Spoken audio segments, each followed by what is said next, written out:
Chaque jour, Charles et Carole vous présentent la leçon de l'école du sabbat.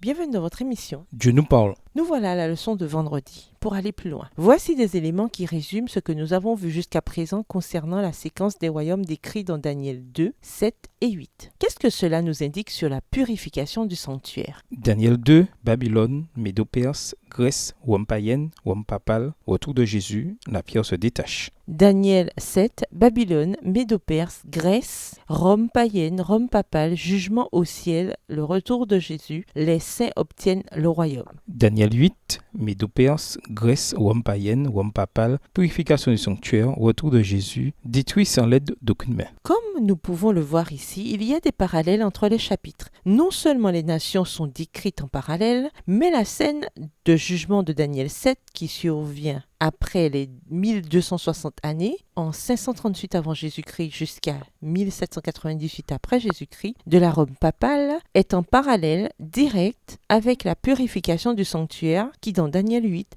survient également après Rome. En bref, ce jugement céleste dans Daniel 7, jugement qui entraîne la fin du monde, est la même chose que la purification du sanctuaire dans Daniel 8. On nous donne ici deux descriptions différentes de la même chose, qui survient après la période de persécution de 1260 années perpétrée par la puissance de la petite corne. À méditer, en quoi les éléments nous montrent-ils que la purification du sanctuaire, l'équivalent du jugement de Daniel 7, doit arriver à un moment donné après la prophétie des 1260 années de la petite corne et cependant avant l'établissement du royaume final de Dieu. La prophétie de Daniel 8 décrit l'histoire comme pleine de violence et de méchanceté. Les deux bêtes qui symbolisent deux empires terrestres se combattent. Daniel 8 les versets 5 à 7. La petite corne qui survient après eux est une puissance violente et persécutrice. Daniel 8, les versets 23 à 25. Ainsi, les Écritures ne font ici aucune tentative pour minimiser la réalité de la souffrance dans ce monde. En quoi cela devrait-il nous aider à faire confiance à Dieu et à sa bonté malgré la réalité du mal